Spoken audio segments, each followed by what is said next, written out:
Assalamualaikum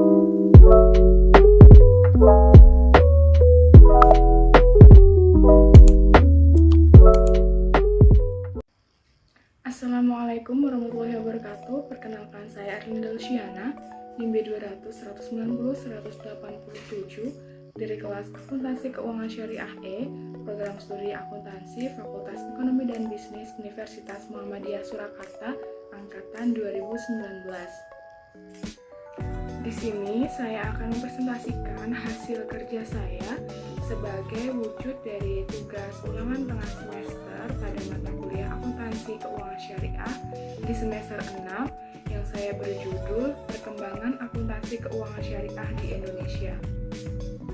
Langsung saja kita simak penjelasan berikut.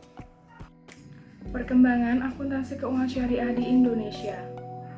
Seiring dengan berkembangnya zaman, manusia mulai mengalami kesulitan dalam menukarkan barang dengan barang lain, yang disebabkan karena barang tersebut terkadang tidak sebanding dengan barang yang kita inginkan.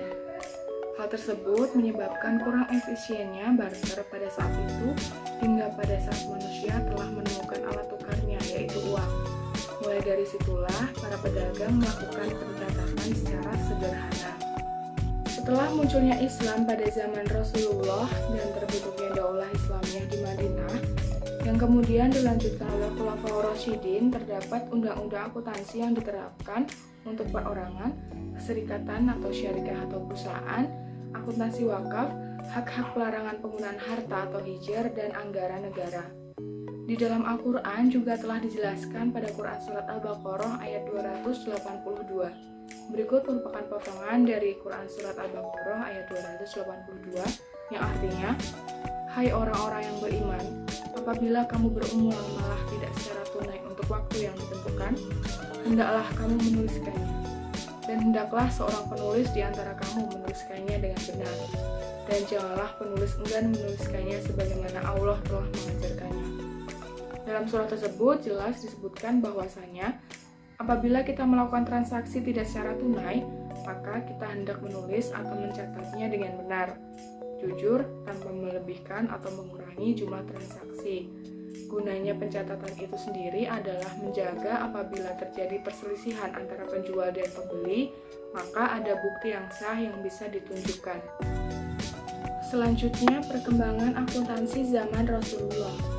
Perkembangan akuntansi pada zaman Rasulullah diawali dengan berdirinya Baitul Mal yang mana pengelolaannya masih secara sederhana.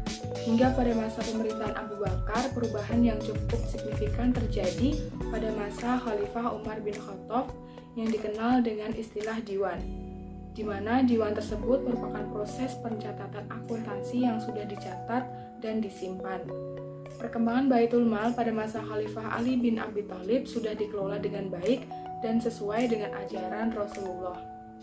Nah, dari sejarah tersebut, kita bisa lihat bahwasanya sistem pencatatan yang sekarang dikenal dengan istilah akuntansi sudah ada tertulis di dalam Al-Quran yang mana diturunkan pada abad ke-610 Masehi, jauh sebelum Luca Pacioli menerbitkan bukunya pada tahun 1494.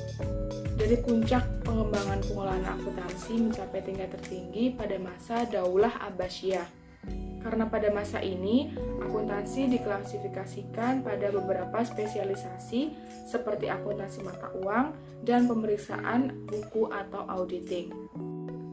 Menurut Hadafi Muammar tahun 2016, secara sederhana pengertian dari akuntansi syariah dapat dijelaskan melalui akar kata yang dimilikinya, yaitu akuntansi dan syariah, di mana arti dari akuntansi adalah identifikasi transaksi yang kemudian diikuti dengan kegiatan pencatatan, penggolongan, serta pengikhtisaran transaksi tersebut sehingga menghasilkan laporan keuangan yang dapat digunakan untuk pengambilan keputusan.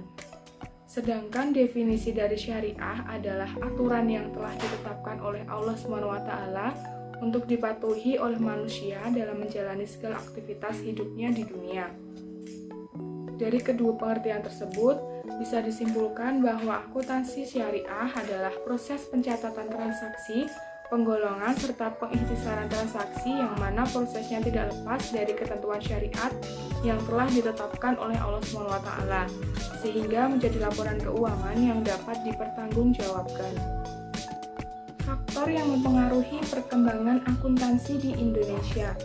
Perkembangan akuntansi di Indonesia salah satunya dipengaruhi oleh faktor ideologi dan ekonomi, yang mana hal itu juga berpengaruh bagi akuntansi di Indonesia. Faktor kuat yang mendorong munculnya akuntansi syariah hingga berkembang pesat pada sekarang ini adalah dengan berkembangnya lembaga keuangan syariah dan sistem perbankan syariah, sehingga membuat pola pikir akuntan untuk bersifat jujur, adil, dan tidak melanggar ketentuan syariat. Awal munculnya akuntansi di Indonesia.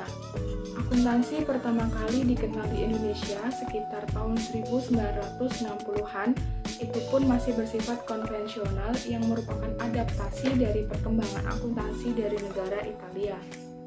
Akuntansi syariah mulai berkembang di Indonesia tidak lepas dari munculnya Bank Muamalat Indonesia yang merupakan bank syariah pertama di Indonesia pada tahun 1991 yang secara resmi beroperasi pada tahun 1992. Setelah berdirinya Bank Muamalat pada saat itu, beberapa kendala masih dialami, salah satunya yaitu keganjalan dalam pembuatan laporan keuangan. Karena pada saat itu belum adanya aturan mengacu pada standar syariah yang sesuai dengan syarat Islam. Hingga akhirnya pada tahun 2002, barulah muncul sebuah ide dan pemikiran atas keberadaan akuntansi syariah dan mulai diterapkan setelah adanya standar akuntansi perbankan syariah dan adanya lembaga keuangan syariah. Seiring dengan bertambahnya bank syariah di Indonesia pada tahun 2008, mulailah bank konvensional juga membuat bank yang berbasis syariah seperti BNI Syariah, BCA Syariah, BJB Syariah, Bank Victoria Syariah, dan Maybank Syariah, dan lain sebagainya. Pada tahun 2008, perbankan syariah sudah memiliki undang-undang, yaitu Undang-Undang Nomor 21 Tahun 2008 tentang perbankan syariah. Hal ini tentu mendorong perkembangan akuntansi syariah di Indonesia dan membuat masyarakat, terkhususnya umat Islam, beralih menggunakan jasa perbankan syariah. Bukan hanya dalam segi perbankan, tetapi juga sudah adanya pengkreditan syariah. Hal ini terus terjadi hingga di era modern sekarang ini. Lembaga keuangan syariah dan perbankan syariah menunjukkan perkembangan yang pesat dalam perjalanan karirnya yang terus mengalami perubahan-perubahan yang cukup signifikan, terutama dalam perkembangan standar akuntansi syariah di Indonesia dan adanya Dewan Syariah Nasional yang mengatur segala aktivitas yang sesuai dengan syariat Islam. Lembaga akuntansi syariah di Indonesia. Di Indonesia sendiri, permasalahan standarisasi laporan keuangan syariah ditangani oleh Dewan Standar Akuntansi Syariah, disingkat DSAK, yang berada di bawah naungan Ikatan Akuntansi Indonesia atau IAI. DSAK dibentuk di Jakarta pada Kongres IAI ke-8 pada tahun 1998. Saat ini, standar akuntansi keuangan syariah di Indonesia menggunakan PSAK nomor 101 tahun 2014. SAK syariah tersebut menggantikan SAK syariah yang disahkan pada tahun 2002 dan menyempurnakan SAK pada tahun 2007 dan 2011. Dasar pembuatan SAK syariah ini bersumber pada Al-Quran Surat Al-Baqarah ayat 282 sampai 283. Ayat tersebut menjabarkan mengenai prinsip pencatatan laporan keuangan yang menggunakan konsep kejujuran, keadilan, dan kebenaran sesuai dengan prinsip akuntansi syariah, yang mana prinsip tersebut adalah pertanggungjawaban, keadilan, dan kebenaran. Pembuatan SAK syariah ini mengikuti perkembangan ekonomi Islam di dunia. Perkembangan tersebut menciptakan lingkungan ekonomi dan pasar baru yang berbasis syariah. Lalu bagaimana perkembangan akuntansi keuangan syariah di Indonesia pada masa pandemi seperti sekarang ini?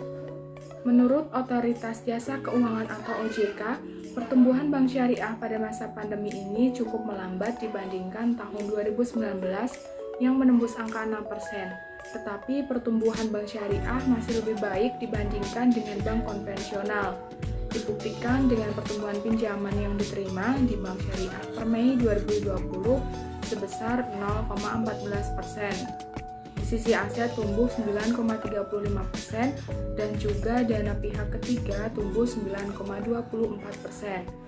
Sementara itu, bank konvensional sampai Mei 2020 pertumbuhan kredit hanya mencapai 3,04% dan dana pihak ketiga sebesar 8,87%. Saat ini, posisi share aset syariah di bank syariah per Mei 2020 mencapai 6,05%. Hal ini tentu merupakan angka yang tinggi dibandingkan dengan tahun sebelumnya. Dan tentu perkembangan yang cukup signifikan karena di mana tahun sebelumnya cukup sulit untuk mencapai 5%. Kondisi ini menunjukkan bahwa kepercayaan masyarakat Indonesia pada perbankan syariah di tengah pandemi masih sangat tinggi. Hal tersebut bukan berarti perbankan syariah merasa cukup, tetapi masih banyak tanggapan tantangan ke depan yang masih harus dihadapi, terutama kondisi pada saat sekarang ini, di mana pandemi COVID-19 belum berakhir, di mana sektor jasa keuangan terkhususnya lembaga keuangan syariah bisa mampu membaca situasi dan kondisi saat ini agar tetap bisa berjalan dengan baik dan terus mendapatkan kepercayaan dari masyarakat. Dari ulasan mengenai perkembangan akuntansi keuangan syariah di Indonesia yang telah dijelaskan tersebut, maka dapat disimpulkan bahwa perkembangan akuntansi di Indonesia berkembang sesuai dengan perkembangan teknologi dan ideologi manusia dan diikuti oleh perkembangan zaman serta teknologi di era sekarang. Jadi tidak heran lagi jika di Indonesia akuntansi syariah terus berkembang mengikuti perkembangan ekonomi syariah dan global. Dan perkembangan lembaga keuangan di Indonesia cukup meningkat dari tahun ke tahun. Demikian yang dapat saya sampaikan mengenai perkembangan akuntansi syariah di Indonesia, dan saya mengucapkan terima kasih kepada Bapak Mahameru Rosi Rohmatullah SEMSI selaku dosen pengampu dalam mata kuliah akuntansi keuangan syariah yang telah memberikan pemaparan materi sehingga saya dapat menyusun tugas ini. Demikian yang dapat saya sampaikan. Terima kasih atas perhatiannya. Apabila saya terdapat kesalahan, mohon maaf. Cukup sekian dan terima kasih. Wassalamualaikum warahmatullahi wabarakatuh.